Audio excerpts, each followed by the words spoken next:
Okay,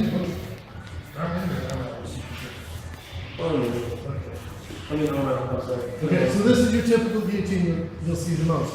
Where if you leave your neck sticking out, they'll grab it and try to squeeze it and choke you. So, first thing I want to do is this free arm goes around his head. And I'm going to post up. And I'm going to turn my hips this way so I'm smashing it. It's really uncomfortable. And then I'm going to grab, with this hand I'm going to grab his arm and start choking. Then I'm going to go ahead and step this leg around the back to try to break his guard up. And pull this up as I do. And then a lot of times you can get past the guard past from there if it's guard breaks real well, you can get past it, but not always, depends on their flexibility. So, one of the most common mistakes you'll see is people will try to pull their head out and then it's just putting the choke on even tighter. So instead of doing that, you grab in and grab your chest in, hook his head, and you want to like cross facing here with your bicep. And then I'm going to grip his forearm here and hold his arm to my chest so it doesn't choke me. And I'm going to tripod up. Tons of pressure down on his neck, it's real uncomfortable. And I'm going to step wide and pull his arm up. And then just come back to where you were saying. Any questions on that one? Let's go ahead and give it a shot. And a lot of jiu-jitsu schools, that's their number one escape. I think that's kind of wrong though. I think our number one escape should be getting to your knees, okay? Guard is an offensive position. There's tons of things you can do from there, and we train there a lot. But it's not as good as being on top. You know, you gotta kind of think of your guard as, if you're in the guard, you're a step behind the guy. You know, even if you can submit, just in general, it's not as good of a position. So, I think our number one escape should be going to the knees and getting single leg. So that's what I'm going to show tonight. And it works really well with the hip escape too, by the way. Usually I'll go for the hip escape first, just to create space, you know. Even if he blocks it, I don't really care too much. Because if I fail the hip escape, now I have the angle I need to do my single leg. One problem is this arm. This can be a problem. You always want to stop that. And I think the last time I did a side control thing, I talked about stopping that cross face. And if it goes to force the arm over, I get that escape, right? We've done that quite a bit. Yeah. That's a really good one to do. Because if he has a good cross face, it's going to stop the escape that I'm about to do, okay?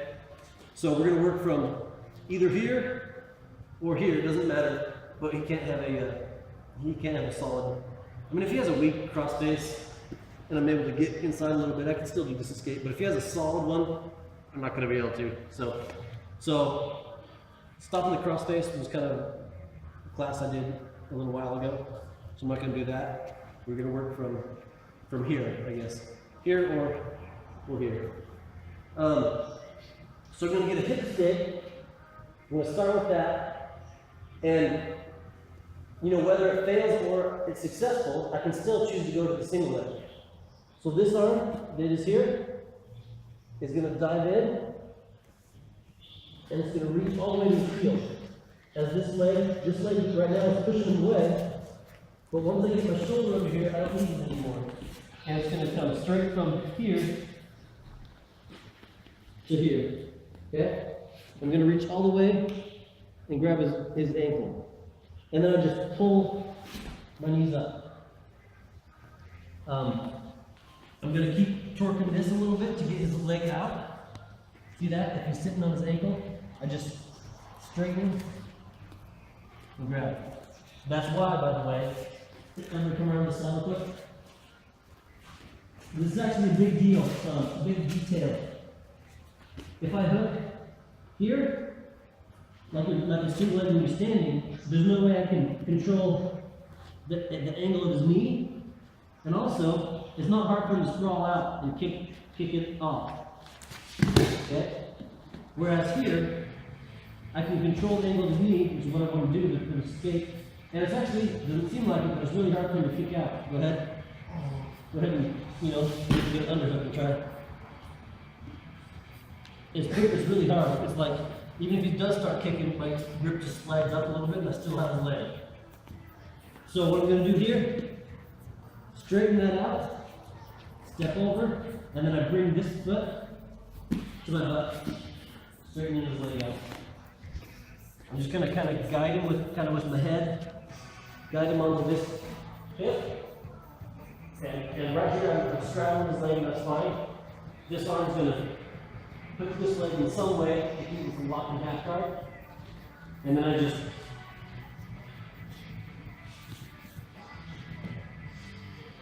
take side control there. Yep. Slide that knee to the outside of my leg. Yep. Once more, feet in position. So I start with the hip escape just to get some space. Okay? Now see here, my hip escape was successful, but I'm not satisfied with that. I'm going to go for my single leg. So this kind of framework here is, is good to create the space, but I got to hip escape first. Does that make sense? If I'm here, I don't want to just bench press him to get the space. I get onto my side, boom, no energy. Now I got the space. I'm going to reach through. Once I get to this position, my head's under a little bit and my shoulders start to go under, I can kick this leg back and reach for his ankle. And then I just use that to get up on my knees. Straighten my arm to get that weird angle on his knee to where I can step over. And then I just draw my heel to my butt, taking his leg with me. Once we're here, I use my head just like we do a regular single leg, burn the 5 kilo. Put him onto his hip. Then I hook his hip to control. So right here, this is good control actually.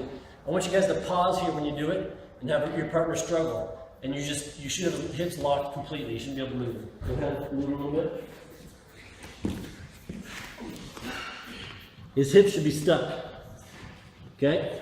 So then, at your leisure, bring this knee here, slide it all the way up, pushing his hips away from you,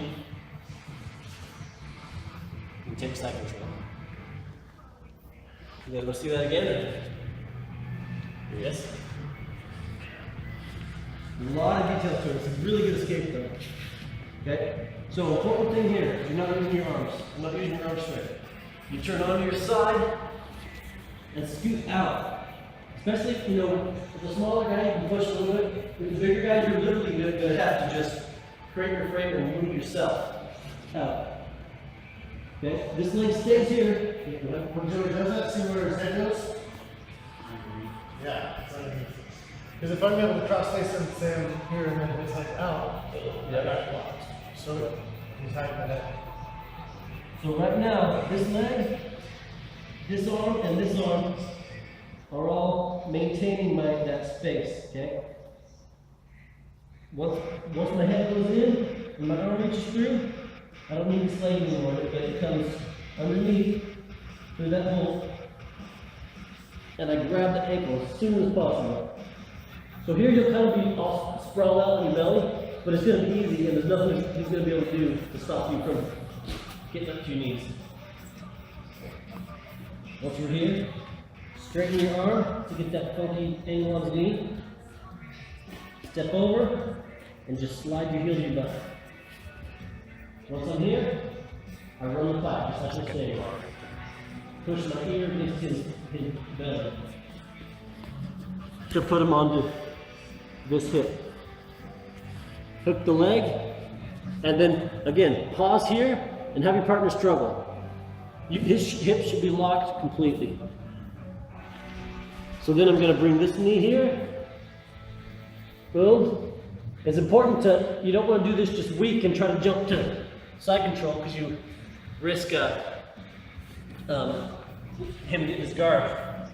And you have a perfect pass already, you don't want to risk that. So, once you're here, come up, slide this knee in hard to where you make his hips face that way.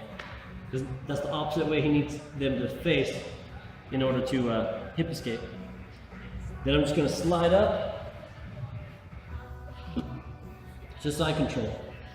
I'm going to throw more details at you. Take advantage of this position to get under his elbow.